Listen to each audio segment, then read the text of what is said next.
Bill here, Bill West, who a few of you might know.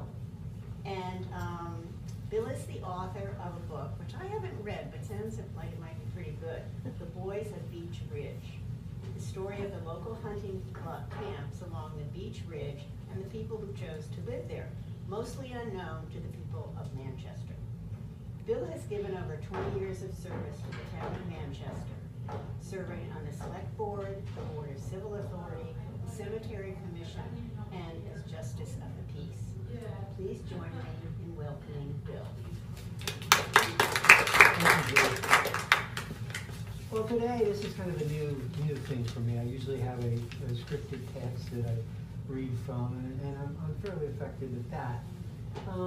Today I'm just going to have a few broad notes, and I'm going to try to rely on my memory to tell you some stories about, down, gravel, dirty stories. Not dirty stories that way, but I mean things growing up that happened to me and influenced me. And I want to start with MES, Manchester Elementary School. I know it's MEMS, but when I went there it was MES. And it was a brand new school when I went there. It was first known as the Central School. Well, that was what it was called, the Central School. And it opened in 1950 and was finished, kept building on it. It was finished in 1951. Before that, Manchester had up to 16 school districts. Can you imagine? All these old school buildings we see now, there's many of them left. You can see there were 16 districts. The people couldn't get, to school, so they had to have a school close in the neighborhood. And then that was whittled down to 7, and when the Central School came in, MES came in, it was whittled down to 1. So at the time, I lived over Garrow's store. I'm sure some of you don't know where Garrow's store was. Hey, Garrow's store was where Cilantros is now, right at the end of School Street, right on Main Street. And Garrow's store was a very popular place for all the children to go. They had penny candy and whatnot. And up above it, they had 2 or 3 different, 2 or 3 stories. And that was the first place I remember living with my mother and father. So obviously I was very close to the school. I didn't only have to walk about 200 yards. Then when we moved to across from the diner, the Mountain View Diner, and I'll tell you where that is. It's where Bass is now, and Theory, just east of the Town Green. I live there in an apartment upstairs.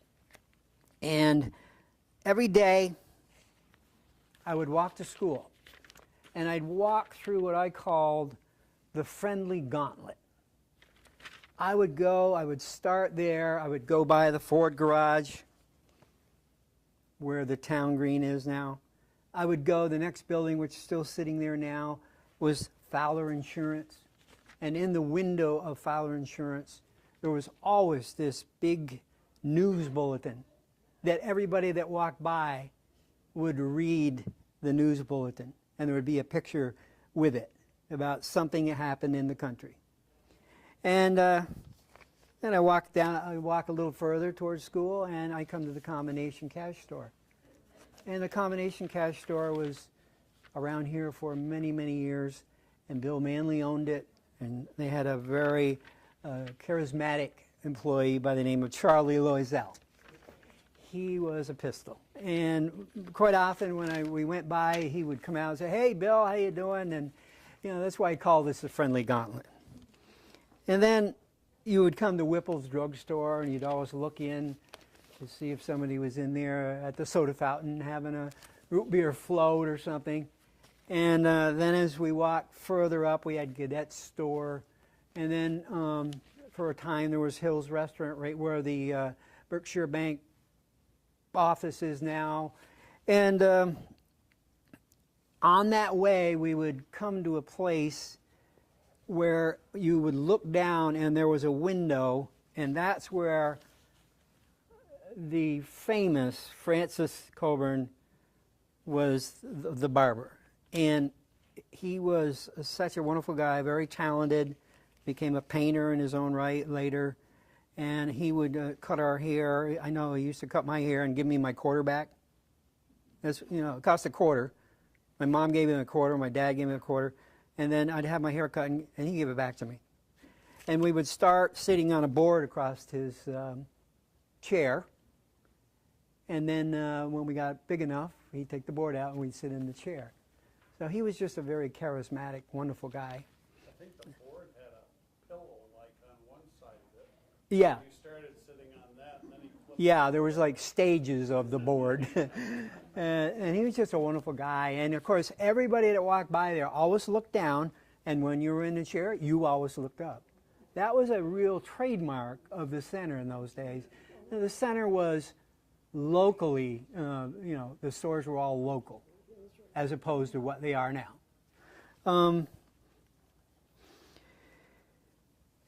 Like I say, he used to give me free haircuts, and then we'd come to Factory Point Bank, and of course we know where that is now. It's being renovated very nicely by Bill Drunzik, and you could always look in there and you would see a number of the clerks who were, you know, had lived around here all their lives, and then as you walked along, you went to by Heinel's. Heinel's store was sort of just down from the Quality Restaurant. And it isn't too far from where it is now. That's one of the few stores that still survive now. I graduated in MES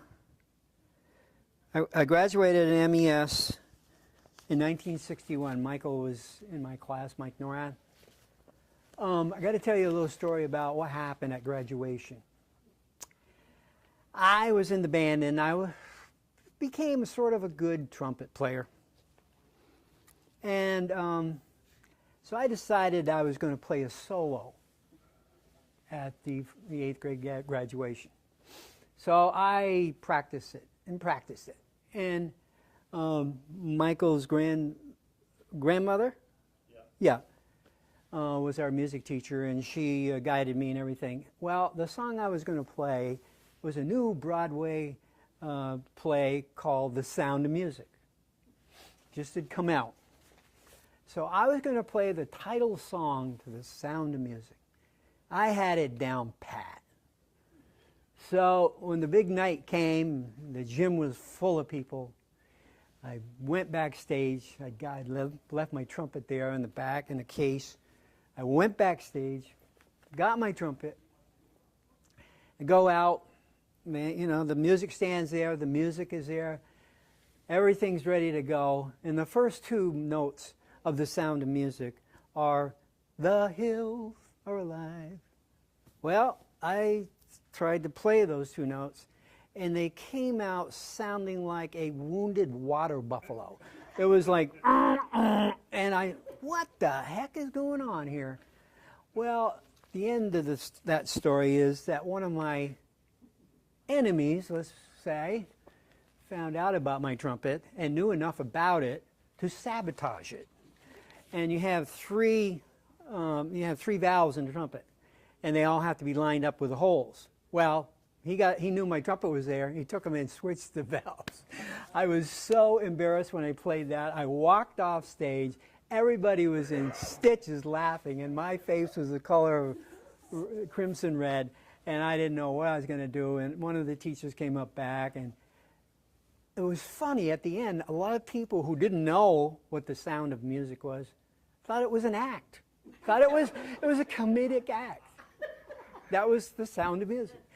But anyways, I ended up playing it, and I didn't play it that well. I was kind of shook up. But anyways, that's one of the stories that was my day out of MES. Some of the teachers I had there were just phenomenal. We'll always remember, Mike and I will always remember these teachers. Teresa Zullo, Bob Razon, Edna Wright, Effie Miles. Bev Dressler, Mrs. Ellison, Mrs. Smith, Miss Perry, and Miss Beatty. Ed Bigelow was, for a time, the supervisor, and then we got ours a dean. Now I want to seg into, this is pretty much me growing up in Manchester, and these stories are sort of in order. When I lived by the diner, which is where a theory is now, of course, the river, the West Branch was down over the bank. And we as kids, I hate to sound like an old curmudgeon, but, we didn't have cell phones and computers and TVs in our room and all that. So we sort of had to improvise. So fishing was a big deal with us. We wanted to go fishing. So every time it rained, I would go faithfully grab my pole, go down over the bank, and go fishing in the West Branch. And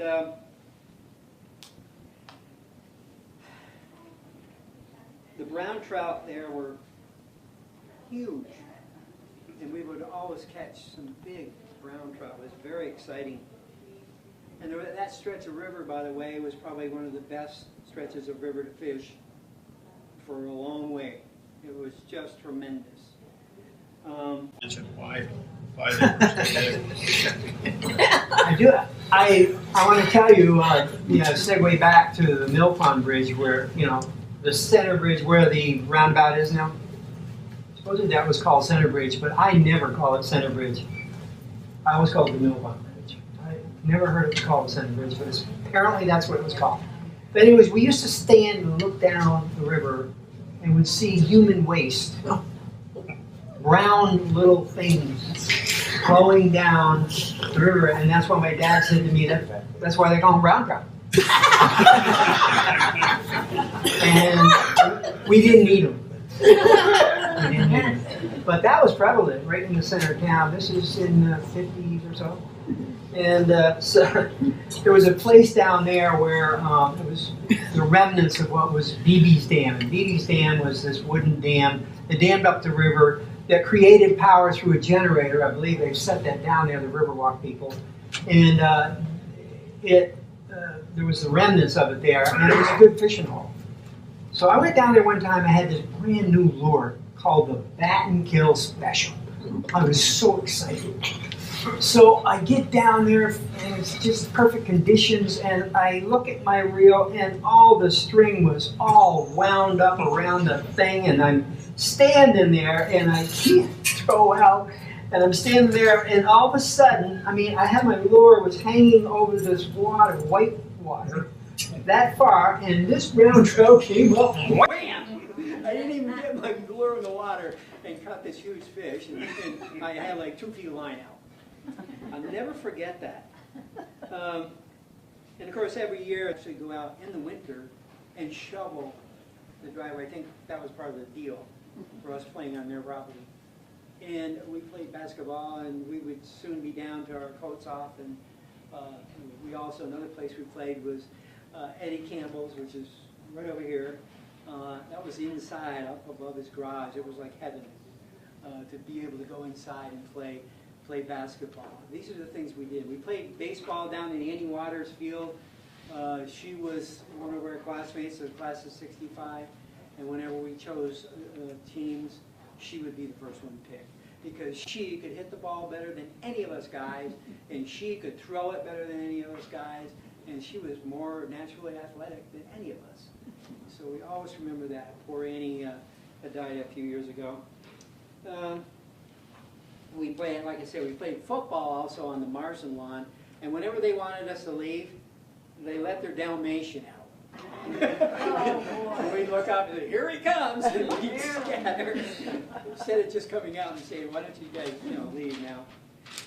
One of the things I want to talk about is caddying. Of course, going to Equinox, we got that feel for golf, and caddying is where it all started. In the late 50s and early in the 60s, I was a caddy at Equinox, and it was a rough bunch there. We're all lower middle income people, and you better be watching yourself when you went up there. If you happen to be from a family that maybe had a few more dollars than everybody else, it wasn't going to be good for you. It was like reverse what, you know, usually the rich people make fun of the poor people, right? Not here. The poor people made fun of the rich people.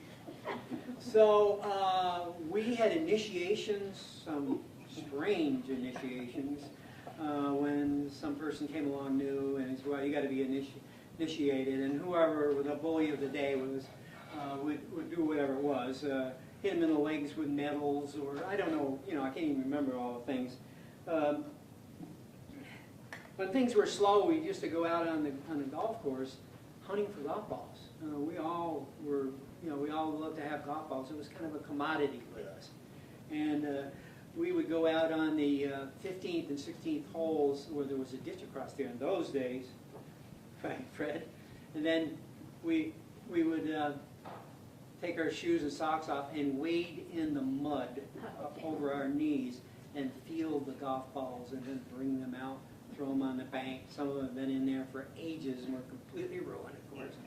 But then there were certain places on the golf course we could find, you know, balls that we could sell or trade or use.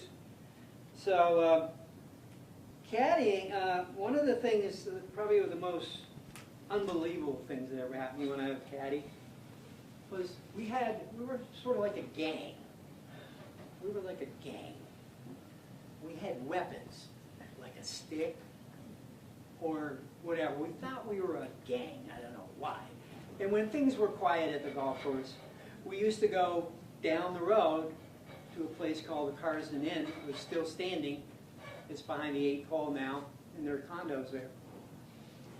And one time we went down there, and it was the remnants of the Carson Inn. The Carson Inn was a place that accommodated people that worked at Equinox. And so the building was still standing, and we got split up from our group, and we were looking for it. You know, we were kids. And we heard some noise inside the place, and we opened this door, and it's the sort of the lounge or the bar area of this Carson Inn, abandoned.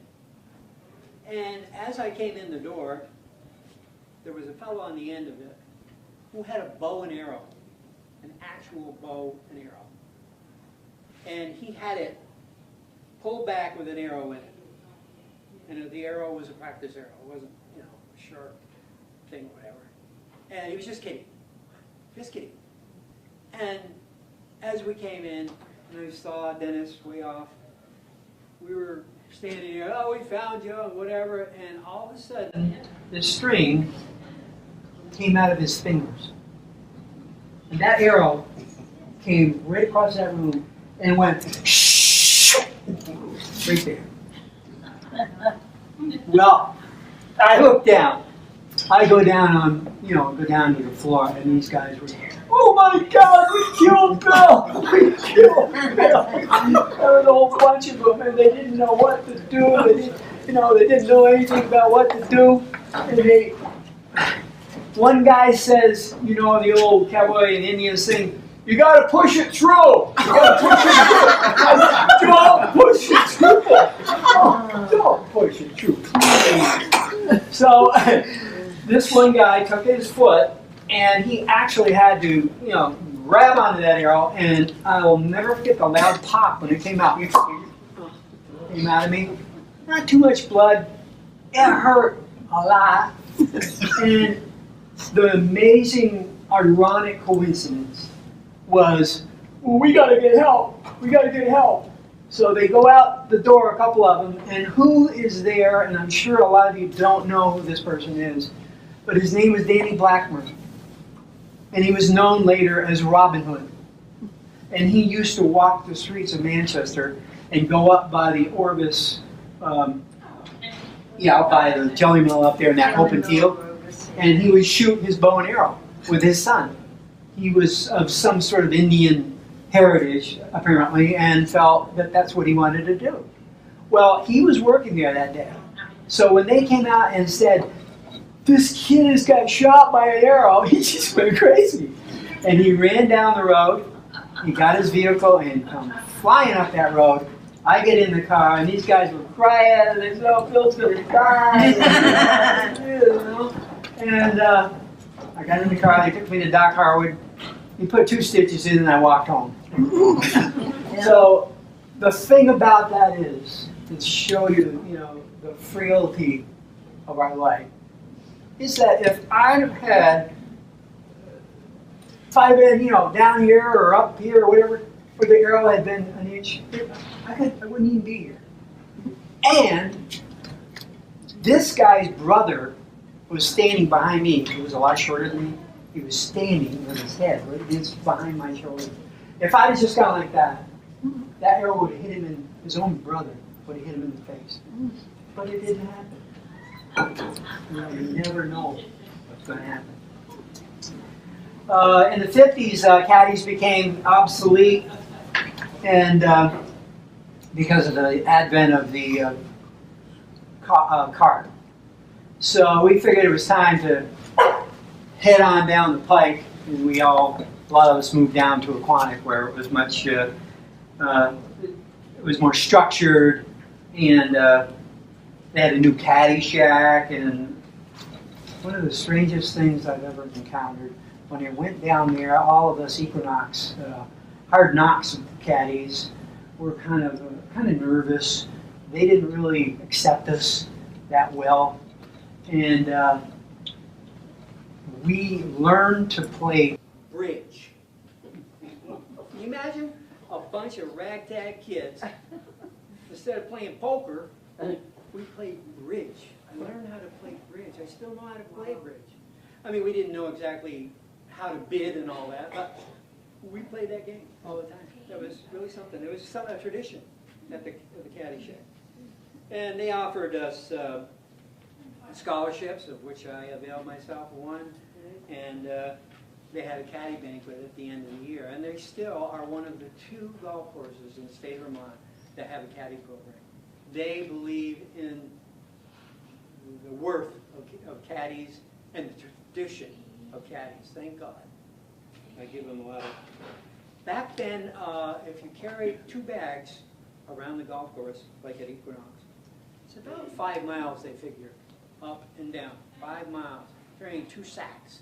Some of them had straps that were all frayed, and they would cut in and actually bleed, make your shoulders bleed. Our fee was $5 total. Now, if you go to caddy at Aquanic right now, the same deal, you probably make about $150 or more. You might make $200. Yeah, I know. Prices change, or whatever. We were talking about the town imbibers, and I don't want to call them the town drunks. They were wonderful people, all. They were just charismatic as you could come. We had its share of colorful characters. It was Clem Travanier, Sam Fleming. Quick story about Sam Fleming. Sam was a caddy at Equinox. He used to come, had a few cocktails before he came. And he got a loop one time, and he goes out, and I was behind him. And we got to the second hole, and this guy, he says, "What's that on the green up there?" And I said, "It looks like a human being. I mean, I'm not sure. It was quite a ways away, 300, 400 yards away." And looking, it was actually Sam Fleming. He had taken the loop, but once he got to the second hole, he couldn't make it, and he just passed out on the green. Now, there was Sailor Jack. Mike remembers Sailor Jack. Sailor Jack was a guy, don't know where he came from or where he ended up.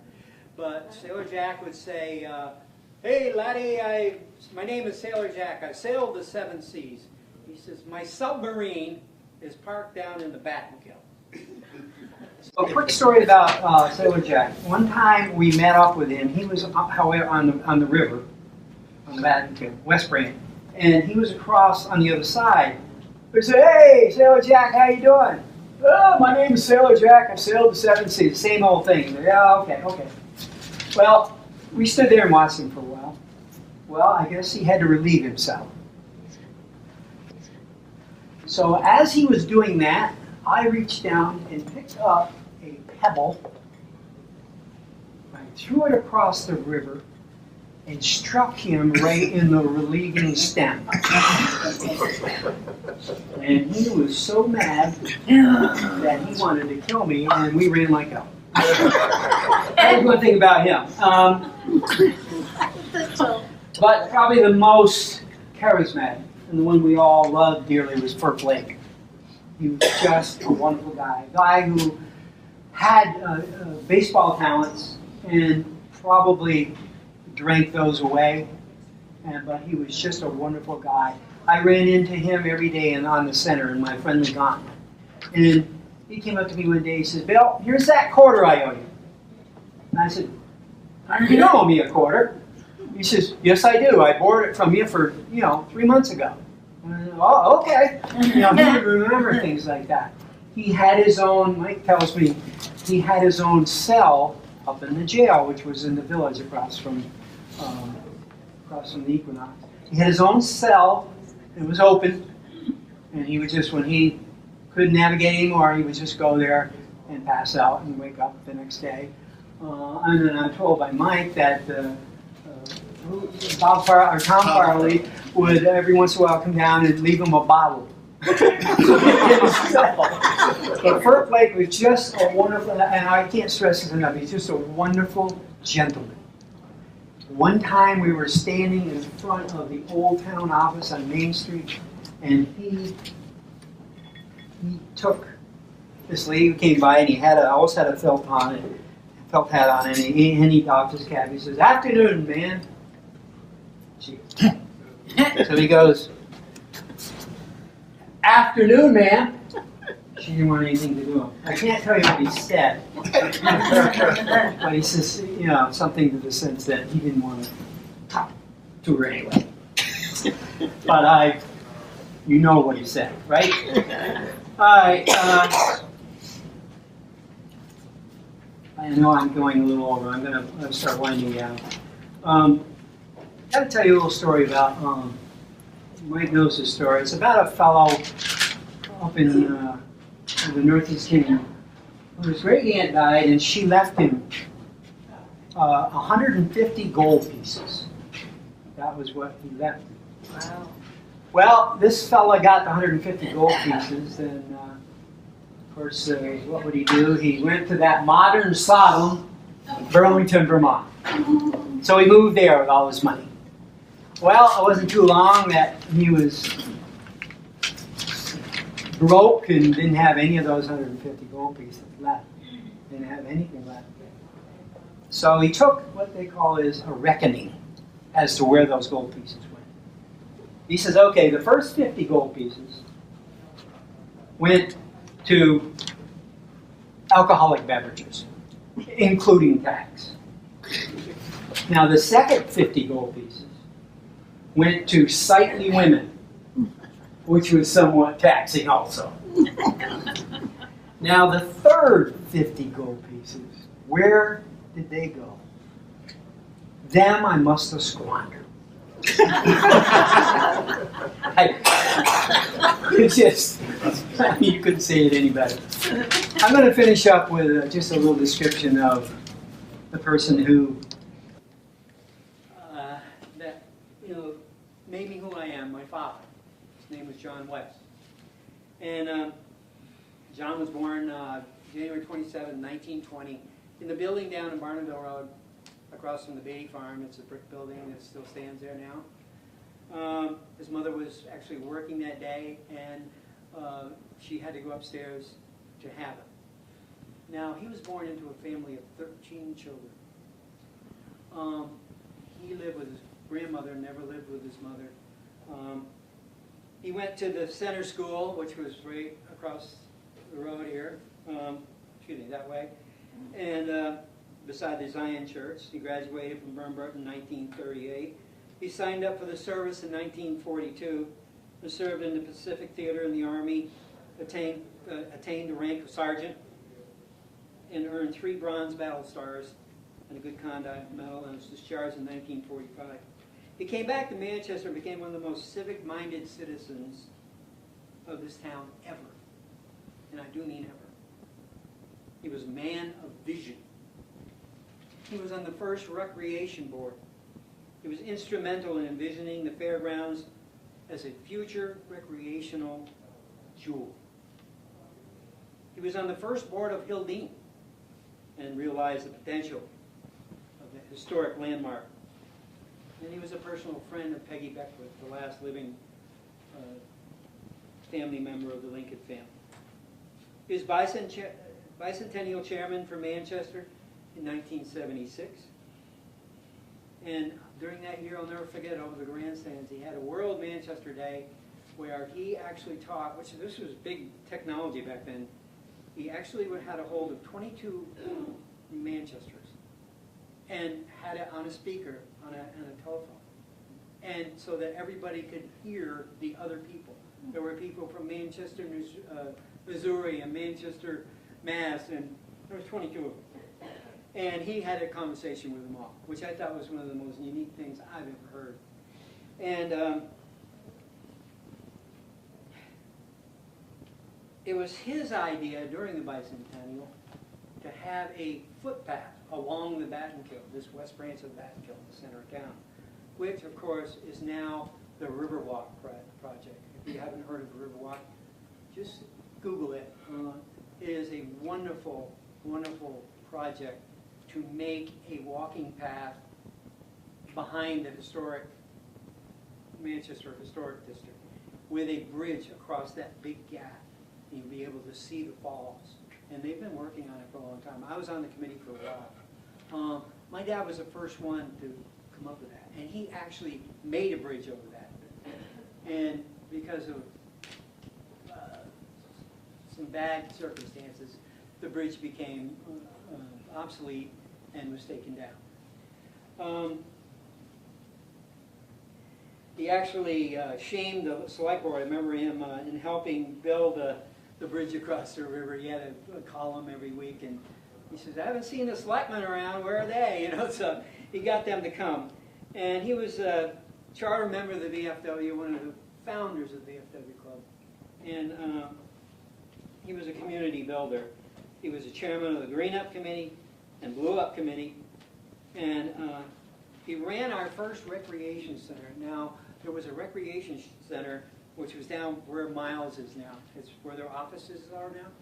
And it used to be the Israel Congregation Church, and he got those people to let him play, go in there, and we had a dartboard and a pool table and a ping pong table, and he would supervise the people in the depot, the kids in the depot who didn't have a lot of money, like him, and he would do it all for nothing.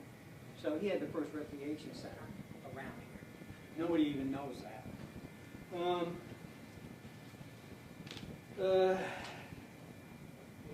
Okay.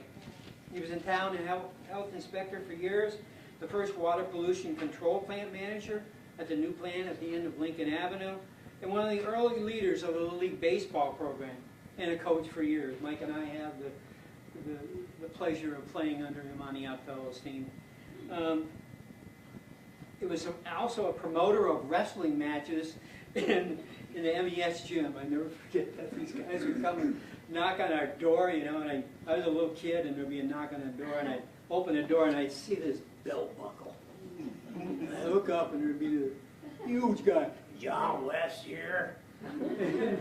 You know, he was just a promoter. He was also on the Selective Service Board and served as chairman of that board, and was selected Manchester's Man of the Year in 1977. He maintained a newspaper column during the bicentennial celebration, explaining what was going on, and later wrote a column for the Lions Club. He died of a heart attack in his home, where Pam and I live now, at the age of 58. Now, I know if he'd have lived longer, God knows what he would have done. But he put a lot in those few years that he was here. And he accomplished a lot in his first few years here in Manchester. He did all of this using his wit, his ability to work hard, and a magnetic personality, which made him beloved by all. And I, trying to get the Riverwalk, most likely will be dedicated to him, since it was his idea. Now, there are so many stories that we all have. And it's just wonderful that the library is, and Jerry is recording them for future generations to look at who we were and some of the stories that you're not going to read on the front page of the newspaper. And it's just been a pleasure living here. I'm not to say that everything is fine and dandy all the time. We have the democratic process, and sometimes I've disagreed with things the town have done, and vice versa. But I am very proud and know that I am a very lucky person to live here. Thank you.